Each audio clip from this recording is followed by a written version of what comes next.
ఖచ్చితంగా. అంటే నిన్న చంద్రబాబు నాయుడు గారు ఒకటి ఉన్నారు, తప్పు ఎవరు చేసినా ఎలాంటివి ఉన్నాయో కూడా మేము అన్నింటినీ బయటకు తీస్తాము, ఎన్డీఏ కూటమి వాళ్ళని కంపల్సరీగా శిక్షించి తీరుతుంది అని చెప్పేసి ఆయన చాలా ఇంపార్టెంట్గా ఎన్డీఏ కూటమి నడిచారు. టీడీపీ అనకుండా టీడీపీ సమావేశంలో ఎన్డీఏ కూటమి అన్నారు. సో దానికి ఖచ్చితంగా 3 పార్టీల ప్రమేయం ఉందని అనుకోవచ్చుగా.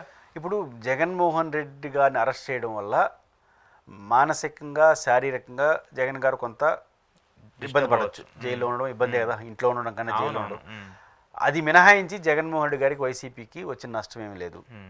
పైగా జగన్ గారు జైల్లో ఉన్నా కూడా ఆయన మానసిక స్థైర్యం దెబ్బతిందన్న విషయం గతంలో చూసాం. ఇప్పుడు ఆయనకు ప్రత్యేక సౌకర్యాలు వస్తాయి, అది మాజీ చీఫ్ మినిస్టర్. 2 పార్టీ ఎస్టాబ్లిష్ అయిపోయింది. కానీ జగన్ గారికి అయ్యో పాపం అంటారు తప్ప ఇప్పుడు అంటే గతంలో చంద్రబాబు గారు దాన్ని ప్రతీకారంగా చేసిన అనుకుంటారు తప్ప మంచి పని చేసిన ఎవరు అనుకోరు. ఈ కేసు ఇప్పుడు తేలదు.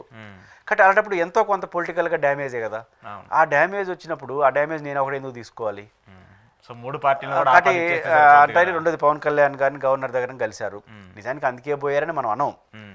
వస్తున్న వార్తలు వస్తున్నప్పుడు పోయినప్పుడు దాని ప్రాధాన్యత వచ్చేస్తుంది.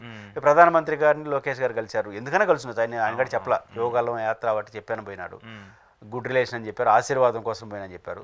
చంద్రబాబు రొటీన్ ప్రాసెస్లో అమిత్ షా గారిని కలిశారు.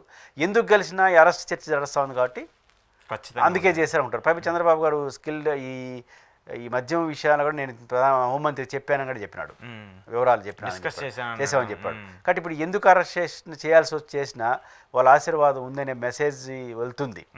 అందువల్ల తెలుగుదేశం పార్టీ ఎన్డీఏ అనే పదం మిగతా విషయాల్లో వాడినారు. లాభాలు వచ్చే విషయాల్లో మేమే అంటారు, నష్టం రిస్క్ వచ్చే విషయాల్లో అందరికి కలద్దాం అనుకుంటారు. కాబట్టి ఆ ప్రయత్నం వాళ్ళు కూడా ఎట్టున్నారు. మీకు గుర్తుంటే పురంధేశ్వర్ గారు అనేక లెటర్లు రాశారు మద్యం పైన. మరి ఇప్పుడు మాట్లాడట్లేదు, రీజన్ ఏంటో మనకు తెలియదు. రీజన్ ఇదే ఉండొచ్చు. రాజకీయాల్లో ఎప్పుడు కూడా నిజాలు అనే దానికన్నా లాభ నష్టాలు చూస్తాయి ఏ రాజకీయ పార్టీ అయినా. కానీ ఇప్పుడు జగన్మోహన్ అరెస్ట్ చేయనంటే ఏం వస్తుంది, ఓడిపోయినాడు, మీకు వచ్చే అదనపు లాభం లేదు. కాబట్టి ఈ రీత్యా చూసుకున్నప్పుడు జనసేన మౌనంగా ఉంది, బీజేపీ మౌనం ఉంది. ఎవరు జనసేన బీజేపీ ప్రతినిధులు టీవీ డిబేట్లో పాల్గొనే వాళ్ళు ఇంకా ఆ ఛానల్ పోయిన తర్వాత మాట్లాడకపోతే పిలవరు.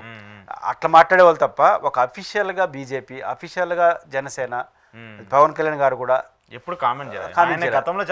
దీన్ని బట్టి చూస్తే దీనివల్ల వచ్చే నష్టాలు, రాజకీయంగా వచ్చే డిస్టర్బెన్స్ మనం ఎందుకు భరించాలని వాళ్ళు అనుకుంటారు.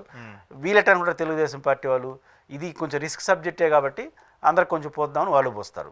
కాబట్టి ఈ రెండింటి మధ్య తేడాగా మనం చంద్రబాబు గారి ప్రకటన చూడాలి. ఓకే, సరే. ఇంకొకటి, ఈ మహానాడు జరుగుతున్నటువంటి నేపథ్యంలో లోకేష్ గారికి సంబంధించిన ఇంపాక్ట్ చాలా వైబ్రెంట్గా కనిపిస్తుంది. ఆయన వర్కింగ్ ప్రెసిడెంట్ చేయాలి, లేదంటే ఆయన్ని అధ్యక్షుని చేయాలంటే కూడా ఒక పెద్ద చర్చ జరుగుతుంది. ఆయన ప్రొజెక్ట్ చేస్తూనే వస్తున్నారు, ఇంకొంచెం ఇప్పుడు ఎక్కువగా జరుగుతుంది. ఏం చెప్తారు? నేను అనుకుంటుంది లోకేష్ గారు బహుశా తెలుగుదేశం నాయకుడు, దాంట్లో ఎవరికైనా అనుమానాలు ఉన్నాయంటే వాళ్ళు తెలుగుదేశంలో ఉండడానికి పనికిరారని అర్థం. చాలా క్లియర్గా చంద్రబాబు నాయుడు గారికి ఇది ప్రాంతీయ పార్టీ. ఇప్పుడు జాతీయ పార్టీ అనుకోండి, ఈయన కాకపోతే ఆయన ఇంకో ఆయన కాకపోతే ఉంటారు. అట్లాంటిది చంద్రబాబు నాయుడు గారు ఒక ప్రాంతీయ పార్టీ నాయకుడు. ఒక ప్రాంతీయ పార్టీలో ఎప్పుడు కూడా వ్యక్తి చుట్టేనే పార్టీ నడుస్తుంది. చంద్రబాబు గారి చుట్టూ పార్టీ నడుస్తూ ఉంది. చంద్రబాబు గారు వారసుడు అంటే ఆయన రక్త సంబంధికులే ఉంటారు. ఆయనకు ఒకే ఒక కొడుకు, కనీసం ఇద్దరు కొడుకులు అటుంటే ఇంకొకరు ఆలోచిస్తూ ఉంటారు. ఒకే కొడుకు, ఆయన ఒక్కడే రాజకీయ వారసుడు. కాబట్టి తెలుగుదేశం పార్టీకి రాజకీయ వారసుడుగా ఈ రోజుకి లోకేష్ గారే. రేపు ఆయన లోకేష్ గారు చంద్రబాబు నాయుడు గారు బాధ్యతలు ఆయన తీసుకొని పార్టీ నడపడంలో ఏవైనా విఫలమైతే అప్పుడు చెప్పలేం. అంతవరకు ఆయన నాయకుడిగా ఉంటాడు. కాబట్టి ఇప్పుడు ఆయన చంద్రబాబు గారు ముఖ్యమంత్రిగా ఉన్నారు కాబట్టి నాయకుడిగా ఉంటాడు. నెంబర్ 2, మీరు అన్నట్టు లోకేష్ గారిని ఇప్పుడు ఏం చేయొచ్చు మహానాడులో, నాకు తెలిసి అధ్యక్షుని అయితే చేయరు. ఎందుకంటే చంద్రబాబు నాయుడు గారి పర్సనాలిటీ ఉన్నప్పుడు చేస్తే చంద్రబాబు గారు వీక్ అయిపోతాడు ఎంత స్ట్రాంగ్ అయినా కూడా. ఇప్పుడే పరిపాలన విషయాలన్నింటిలో లోకేష్ గారికి కనుసలు నడుస్తుందనే ఒక విమర్శలు వస్తున్న నేపథ్యంలో పార్టీ అధ్యక్షుడిని చేసిన తర్వాత ఇంకా చంద్రబాబు గారు రాజకీయాలను తప్పుకున్నట్టుగా భావిస్తారు ప్రజలు. అందువల్ల నేను అనుకుంటే అంటే కేటీఆర్ లాంటి ప్రయోగాలు వర్కింగ్ ప్రెసిడెంట్ చేయడానికి స్కోప్ ఉంది. తెలుగుదేశం పార్టీ ఎట్ట చేస్తుందంటే వైసీపీల లాగా మనం అనుకునేది చేయడం అనే టైపు కాకుండా అనుకునేదే చేస్తారు, కానీ కన్విన్స్ చేస్తారు. ఇప్పుడు మహానాడులో చాలామంది ఆయన పేరుని ఏదైనా ఉన్నత పదవులు అంటున్నారంటే ఈ మహానాడులో చేస్తారని కూడా కాదు, వచ్చే మహానాడులో కూడా చేయొచ్చు అడుగుతున్నారు. నేను మా కొడుకైనా కూడా సరే సుదీర్ఘంగా పరిశీలించి ఆలోచిస్తానని చెప్పాలి కదా రేపు.